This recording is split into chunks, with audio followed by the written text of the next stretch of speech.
जब शरीयत और तरीक़त दोनों का आपस में मिलाप होता है तो बंदा मोमिन कमाल की मंजिलें तय करता है।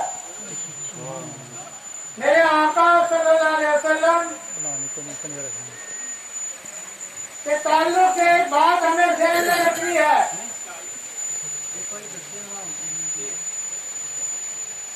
कलमा पढ़ने वाले अफराद जो हैं वो मोमिन कहलाते हैं।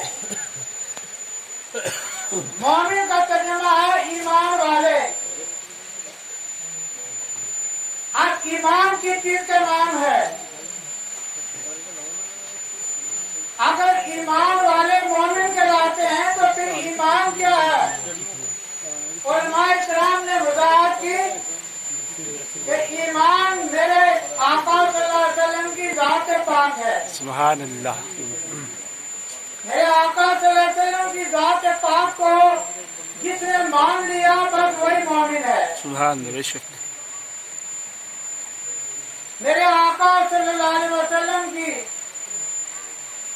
इस पाकीज़ा दीन में, मेरे आका की जमात में, उम्मत मुसलमा में दो तबके ऐसे हैं जिनका खुसूसियत के साथ कुरान ने जिक्र किया है। और वो दो तबके वो हैं कि जिनको दोनों तबकों की इमामत का हक दिया गया है। एक तबका वो है कि जिनके हाथ में शरीयत है और दूसरा वो तबका है कि जिनके हाथ में मार्फत है। शरीयत और तरीक़त ये दोनों एक चीज है। मार्फत और हकीकत इसकी असल है। और उलमाए किराम ने इसकी वजाहत यूं फरमाई है। मेरे किबला हज़रत साहब कोटली वाली सरकार जो है उनके दूसरे मोहतरम हज़रत अल्लामा वक़ार महमूद साहब नक्शबंदी रहमतुल्लाह अलैह ने अपने मशहूरात में किताब लिखी है जो अपनी पहचान छोड़ी है। और उसमें किताब का नाम है तोहफा सुल्तानिया। उसमें आपने एक मिसाल दी है और जिसको हम आराम से समझ सकते हैं। उन्होंने मिसाल दी है कि एक दूध है जिसे हम अच्छा दूध कहते हैं और एक दूध है जिसे हम दही कहते हैं। एक वो है कि दूध और दही के बाद जब दही का रगड़ा चढ़ता है तो फिर उससे मक्खन निकलता है। जब मक्खन को आग पर रखा जाता है, मक्खन जब कड़ता है तो उसमें से खालिश चीज निकलती है जिसे घी कहा जाता है। तो दूध जो है इन सब की असल है। अगर दूध ना हो तो दही भी नहीं, दही ना हो तो मक्खन भी नहीं, और अगर दूध और दही और मक्खन ना हो तो फिर घी भी नहीं। ये मिसाल देकर उन्होंने फरमाया शरीयत जो है ये दूध है। शरीयत क्या है? दूध है। ये दूध है। मक्खन जो है ये तरीक़त है। और दूध जो है वो शरीयत है। दही जो है वो तरीक़त है। मक्खन जो है वो हकीकत है, मार्फत है। और जो घी है वो असल हकीकत है। गोया के हकीकत और मार्फत और तरीक़त की मंजिलें लेने से पहले सबसे पहले शरीयत में आना होगा। जब कोई शरीयत में आएगा उसको शरीयत का पहला जुमला पढ़ना पड़ेगा जिसको कहते हैं कलमा है तय्यबा। ये शरीयत का पहला कलमा है। जब ये कलमा पढ़ लिया जाए तो आदमी शरीयत के अंदर आ जाता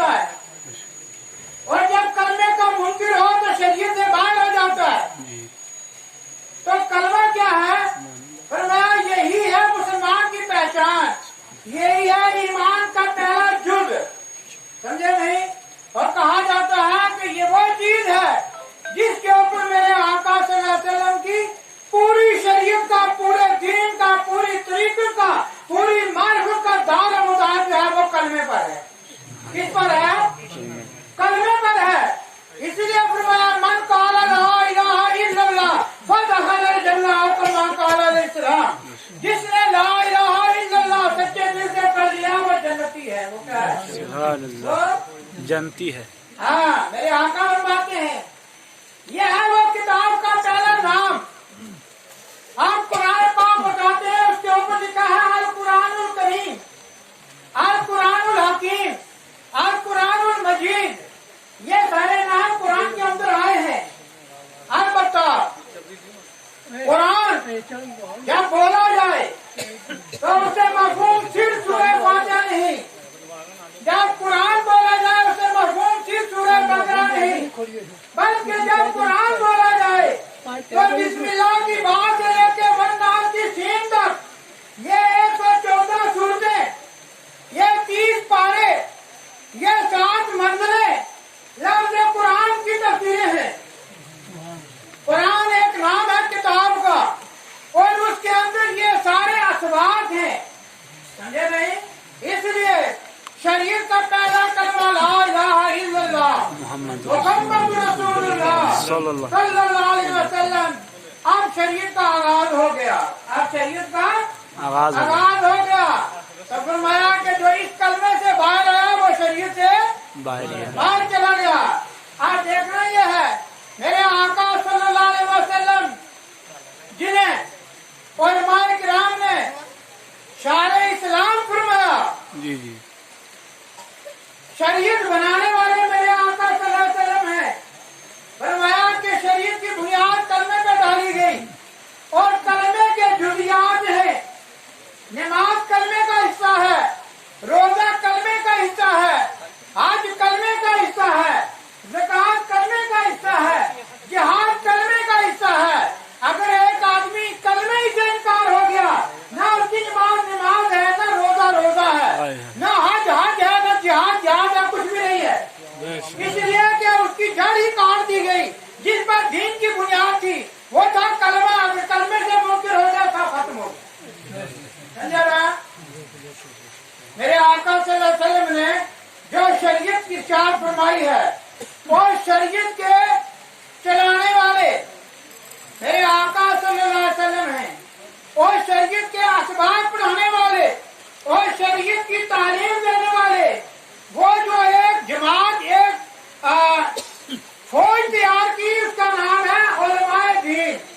उसका क्या नाम है? उलमाए दीन। और फरमाया कि उलमाए दीन जो है ये अंबिया के वारिस हैं और वारिस इनको इसलिए कहा गया, शरीयत बनाने वाले मेरे आका हैं, शरीयत को आगे चलाने वाले उलमाए किराम हैं, शरीयत को आगे चलाने वाले उलमाए किराम हैं। अगर उलमाए किराम की तारीफ देखी जाए मेरे आका सल्लल्लाहु अलैहि वसल्लम की उम्मत में सबसे पहले अव्वलीन अगर का मकाम है। बाद अर्ज खुदा बुजुर्ग ही किस्सा मुख्तसर मेरे आका सल्लल्लाहु अलैहि वसल्लम की सिफत है और सारे नबियों के बाद बितहकीक अगर कोई जात है तो वो है सय्यदना सिद्दीक़ अकबर रज़ियल्लाहु तआला अन्हु की। सय्यदना सिद्दीक़ अकबर रज़ियल्लाहु तआला अन्हु वो जात है, वो हस्ती है कि जिन्होंने शरीयत की भी इमामत की है और तरीक़त की भी इमामत की है, जिन्होंने मार्फत की भी इमामत की है और हकीकत की भी इमामत की है। सुभान अल्लाह। समझे नहीं? उस दौर में जो खुलफाए राशिदीन हैं, आज उलमाए किराम फरमाते हैं कि अहले सुन्नत वल जमात या सुन्नत की चीज का नाम है, तो फरमाया कि मेरे आका सल्लल्लाहु अलैहि वसल्लम का तौर तरीका और खुलफाए राशिदीन का तौर तरीका, इसी का नाम सुन्नत है, इसी का नाम सुन्नत है। मेरे आका इरशाद फरमाते हैं कि जो मेरे तरीके पर हो और मेरे खुलफाए राशिदीन के तरीके पर हो, गोया के जो सिद्दीक़ अकबर ने किया मेरे आका ने फरमाया गोया के वो मैंने किया, जो मेरे उमर ने किया समझो कि वो मैं मोहम्मद ने किया, जो मेरे उस्मान ने किया वो मैंने किया, जो मेरे अली ने किया वो मैंने किया। ये खिलाफत राशिदा जो है हदीस पाक के अंदर इसके बहुत बड़े फज़ाइल आते हैं और इनके अंदर आप ये बताइए सिद्दीक़ अकबर की इल्मियत का अंदाजा ये है, हज़रत उमर फारूक की इल्मियत का अंदाजा ये है।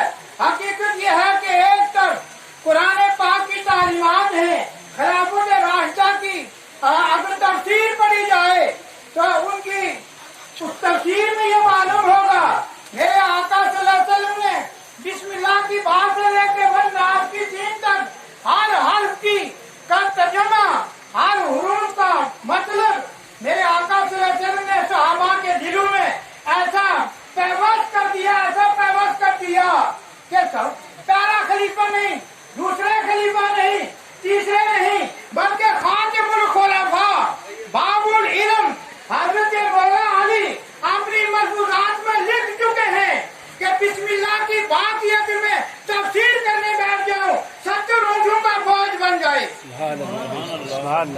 समझे नहीं? तफसीर कौन करता है? आलिम करता है। कौन करता है? आलिम करता है। मेरे आका इरशाद फरमाते हैं अना मदीनतुल इल्म, मैं इल्म का एक घर हूँ, मैं एक इल्म का एक घर हूँ। वह अबू बकर असलहा, और अबू बकर उसकी बुनियाद है, अबू बकर उसकी बुनियाद है। वह उमर जिदारहा, और उमर उसकी दीवारें हैं। वह उस्मान सक़्फ़ुहा, और उस्मान उसका छत है। वह अली बाबुहा, और अली उसका दरवाजा है, अली उसका दरवाजा है। और दुनियादारों ने बीच की तीनों सतरें उड़ा दी, और कुछ लोगों ने सिर्फ नबी पाक को डायरेक्ट हज़रत अली से मिलाने के लिए ये जुमला याद कर लिया अना मदीनतुल इल्म व अली बाबुहा। ये बीच का सब कौन कैसे आएगी? बोलो, अगर एक मकान बना रहे हो उस मकान की बुनियाद भी नहीं, उसकी दीवारें भी नहीं, उसकी छत भी नहीं, तो बोला दरवाजा लगेगा? नहीं ना लगेगा। मेरे आका ने एक मिसाल दी है, मिसाल दी है कि हम एक इल्म का मकान है और उस मकान की बुनियाद अबू बकर है, उस मकान की बुनियाद अबू बकर है, और उसकी दीवारें हज़रत उमर है, और उसकी छत उस्मान बिन नूरैन है, और उसका दरवाजा अली है। तो साबित ये हुआ बुनियाद भी जरूरी, दीवारें भी जरूरी, छत भी जरूरी, और दरवाजा भी जरूरी। क्या ख्याल है? हाँ, सब जरूरी है। और ये शरीयत कहाँ से आई है? ये कहाँ से आई है? ये इन्हीं लोगों से आई है। ये मार्फत कहाँ से आई है? ये उन्हीं लोगों से आई है। अगर इनकी हकीकत को पढ़ा जाए, हदीसें उठाकर देखो, मेरे आका सल्लल्लाहु अलैहि वसल्लम के यार सिद्दीक़ अकबर रज़ियल्लाहु तआला अन्हु, जिन्होंने फरमाया कि अल्लाह के प्यारे नबी सल्लल्लाहु अलैहि वसल्लम ने अपनी पाकीज़ा ज़ाहिरी हयात के अंदर जिस चीज का हुक्म दिया, एक आदमी को मेरे आका सल्लल्लाहु अलैहि वसल्लम ने फौज का अमीर बनाकर, काफिले का कमांडर बनाकर मुकर्रर किया कि फलाने इलाके में ये फौज का ये दस्ता जाएगा और उसकी कमान फलाने साहबी के हाथ में होगी। मेरे आका सल्लल्लाहु अलैहि वसल्लम रहमत फरमा गए। जब सरकार ने पर्दा फरमाया, उनके पास साहबा की एक जमात आई और आकर सिद्दीक़ अकबर से उन्होंने दरखास्त की कि या सिद्दीक़ ऐसा करो, ये कमांडर जो है ये कमजोर है, ये रकीबुल कल्ब है। कमांडर के लिए मजबूत कल्ब का आदमी होना चाहिए, दिलेर आदमी होना चाहिए, हिम्मत वाला आदमी होना चाहिए। लिहाजा हमारी राय है कि इस फौज का सिपा सालार तब्दील किया जाए। जब ये बात कही तो सिद्दीक़ अकबर के चेहरे पर जलाल आया और जलाल के आग की हालत में इरशाद फरमाया, ऐ मेरे नबी के सहाबा, ऐ मेरे नबी के जानसारों, ये बताओ कि जिसको मेरे नबी ने फौज का कमांडर बनाया, मुझे अबू बकर में क्या हालत, क्या ताकत है कि मैं सरकार का मुंतखब कमांडर हटा दूं? ऐसा कत्ल नहीं हो सकता, ना शरीयत इजाजत देती है। नारे तकबीर, नारे रिसालत, शान औलिया, हक चार यार जिंदाबाद, हक चार यार। हकीकत क्या है? जब शरई मसाइल को देखा जाए, आज उलमाए किराम हदीसें उठाते हैं, कुरान पाक की तफसीरें पढ़ते हैं, और कुरान पाक में अल्लाह के प्यारे नबी सल्लल्लाहु अलैहि वसल्लम की जहाँ अहले बैत का जिक्र आता है, वहाँ सहाबा किबार का जिक्र आता है, और यहाँ तक आता है, आपने सुना होगा कि आज दुनिया क्या न क्या बातें करती है। आज लोग इस्लाम के अंदर भी, दीन के अंदर भी बुजुर्गों के नाम पर अवाम नाम के सामने शिरका बंदी करके और ये कहते हैं अबू बकर अफजल है या उमर अफजल है, अबू बकर अफजल है या अली अफजल है। हमारे अंदर क्या हिम्मत और ताकत है कि नबी के यारों में इलेक्शन करवाएं और एक को बड़ा बताएं और दूसरे को छोटा बताएं, समझे नहीं? तो उलमाए किराम ने फरमाया ये सारे नबी के उस बागीचे के उस गुलिस्तान के फूल हैं और सारे ही चमकदार चमकते दमकते और महकते फूल हैं। हम अगर किसी को बड़ा कहें, हम किसी को छोटा कहें, अल्लाह माफ करे हमें ताकत नहीं किसी को बड़ा छोटा कहने की, इसलिए कि अबू बकर अपनी जगह बेमिसाल है, हजरत उमर अपनी जगह बेमिसाल है, मौला अली अपनी जगह बेमिसाल है, उनमें कोई कमी नहीं थी। कमी सिर्फ हम में है कि हम किसी को बड़ा समझे और किसी को छोटा समझे। अल्लाह शरीयत क्या कहती है? शरीयत ये कहती है कि मेरे आका सल्लल्लाहु अलैहि वसल्लम ने इरशाद फरमाया, ऐ मेरे सहाबा जाओ घर में आप तशरीफ फरमाते, फरमाया हमारी सेहत तगीर है, आप जाओ अबू बकर से कहो नमाज पढ़ाए। क्या फरमाया? अबू बकर से कहो नमाज पढ़ाएं, नमाज पढ़ाएं जी। तो आप तैयार हुए तो हजरत अबू बकर की बेटी सरकार की बीवी थी हजरत हमारी आयशा सिद्दीका रज़ियल्लाहु ताला अन्हा, तो वो करीब से बोल गई या रसूल अल्लाह वो तो बहुत ही नरम मिजाज के हैं, बहुत नरम मिजाज के हैं, वो इमामत कैसे करेंगे? या रसूल अल्लाह किसी और सहाबी का हुक्म दीजिए वो नमाज पढ़ाएं। तो फिर सरकार ने फरमाया अबू बकर से कहो नमाज पढ़ाएं। दोबारा क्या फरमाया? अबू बकर से कहो नमाज पढ़ाएं। ये वो हदीस है जिस हदीस को तमाम उलमाए मुहद्दिसीन ने सियासत की हर किताब में नकल किया है। हदीस को अबू बकर से कहो नमाज पढ़ाएं। सिद्दीक़ अकबर रज़ियल्लाहु ताला अन्हु जब नमाज पढ़ाने लगे तो हजरत उमर आपके पीछे थे, उस्मान पीछे थे, हजरत अली पीछे थे, बड़े बड़े अकाबिर सहाबा आपके पीछे थे। यहाँ तक के हजरत अबू बकर सिद्दीक़ रज़ियल्लाहु ताला अन्हु ने नमाज नियत ली, इमामत के मसले में खड़े हैं, सरकार तशरीफ ले आए, सरकार पीछे से तशरीफ ले आए।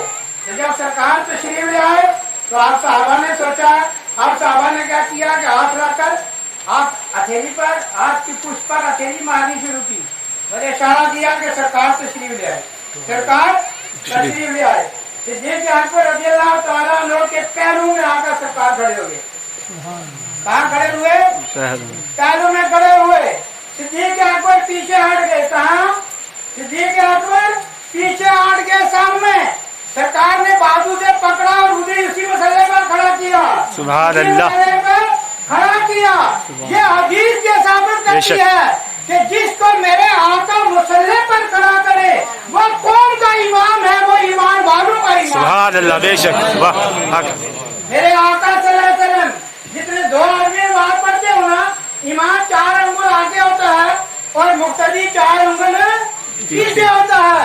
यह वो मखसूस नमाज थी जिस नमाज की ये काबिलियत उसके बाद में कभी हुई और न कभी होगी। बेशक, सुभान। ये वो बेमिसाल नमाज थी जिस नमाज के अंदर 2 इमाम थे, नबी अकरम सल्लल्लाहु अलैहि वसल्लम सिद्दीक़ अकबर के पैरों में 4 अंगुल आगे खड़े हुए और नबी अकरम सल्लल्लाहु अलैहि वसल्लम ने सिद्दीक़ अकबर को मसल्ले पे रखा, मसल्ले से हटाया नहीं, मसल्ले से हटाया नहीं। तो नबी अकरम सल्लल्लाहु अलैहि वसल्लम के बारे में उलमा फरमाते हैं कि नबी अकरम सल्लल्लाहु अलैहि वसल्लम ने इमामत की सिद्दीक़ अकबर की और सिद्दीक़ अकबर ने इमामत की सारे ईमान वालों की। सुभान अल्लाह। तो अब ये बताइए कि ये क्या है? शरीयत है। ये क्या है? शरीयत है। शरीयत ये कहती है कि जो बड़ा जानकार हो, बड़ा आलिम हो, सबसे अच्छा हो और सबसे बुजुर्ग हो, उसको इमाम बनाना चाहिए, उसको इमाम बनाना चाहिए। तो नबी अकरम सल्लल्लाहु अलैहि वसल्लम ने अपने सहाबा में से इंतखाब किसका किया? हज़रत सैयदना सिद्दीक़ अकबर रज़ियल्लाहु ताला अन्हु का इंतखाब किया।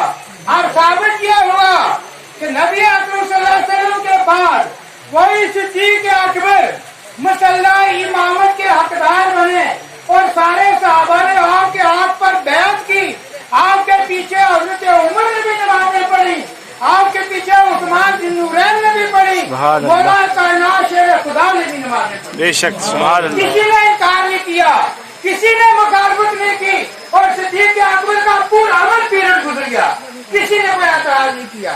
समझो ये क्या है? ये है शरीयत। आप देखिए तरीक़त का आलम क्या है? तरीक़त का आलम ये है, मेरे आका सल्लल्लाहु अलैहि वसल्लम के राजदान के सिद्दीक अकबर रज़ियल्लाहु ताला अन्हु क्या थे? राजदान थे। मेरे आका इरशाद फरमाते हैं, मैंने सारे ईमान वालों का सब सहाबा के एहसानात का बदला दे दिया है, मगर सिद्दीक के एहसानात का बदला मुझे नहीं दिया गया। मैंने अपनी रब की बारगाह में अर्ज़ किया, मेरे मौला सिद्दीक के इतने एहसानात हैं, मैं इनके एहसानात का बदला नहीं दे सका। हुक्म हुआ कि है मेरे महबूब सिद्दीक जाने और हम जाने, सिद्दीक ने जो नेकियां आपके साथ की हैं, जो गुलामी के उन्होंने अतवार आपके साथ पूरे किए हैं, उनका बदला हम सिद्दीक को देंगे। समझे नहीं? कितना बड़ा मकाम सिद्दीक अकबर रज़ियल्लाहु ताला अन्हु का। वो एक पीरियड था जब शरीयत और तरीक़त एक ही मनसब पर थी। मसल्ले के ऊपर शरीयत का इमाम भी खड़ा है, तरीक़त का इमाम भी खड़ा है, वही शरीयत का इमाम है, वही तरीक़त का इमाम है। आज भी जितने भी लोग हैं शरीयत वाले, वो यहाँ से जब पट्टी पढ़ते हैं तो उस वक्त वो लोग सहाबा से जब चुनाव करते हैं, खिलाफत राशिदा को करते हैं। खिलाफत राशिदा में हजरत अली से हजरत उस्मान गनी, हजरत उमर और हजरत अबू बकर सिद्दीक पर जाकर वहाँ जाकर आखिरी पौड़ी खत्म हो जाती है शरीयत के मसाइल के अंदर। तो गोया के जब हम शरीयत के मसाइल तलाश करेंगे तो नबी अकरम सल्लल्लाहु अलैहि वसल्लम के बाद लास्ट की पौड़ी सिद्दीक अकबर की है, वहाँ जाकर हमारी पौड़ी खत्म हो जाती है। उलमा इकराम की सारे उलमा हजरत अबू बकर सिद्दीक के दर के गुलाम हैं। जब तरीक़त का मसला होता है, जब तरीक़त का मसला आता है तो कहते हैं कि हुजूर सिद्दीक अकबर रज़ियल्लाहु ताला अन्हु से तरीक़त का सिलसिला चला है। आज भी उलमा ने लिखा कि जितने भी मशाइख के नक्शबंदिया हैं, इनका शजरा आप उठा के देख लो, लाल शरीफ वालों का देखो, गुलाल शरीफ वालों का उठा के देखो, सरान शरीफ वालों का उठा के देखो, ये शजरा यहाँ से चलते चलते सीधा ये शजरा सिद्दीक अकबर पर जाके खत्म हो जाता है। जब सिलसिला कादरिया का शजरा है, वो यहाँ से चलते चलते वो से पाक से निकल कर हजरत हसनैन करीमैन से गुजरता हुआ, मौला कायनात से गुजरता हुआ सीधा सिद्दीक अकबर पर जाकर खत्म होता है। गोया के शरीयत भी उस दरवाजे से निकली है, तरीक़त भी उस दरवाजे से निकली है।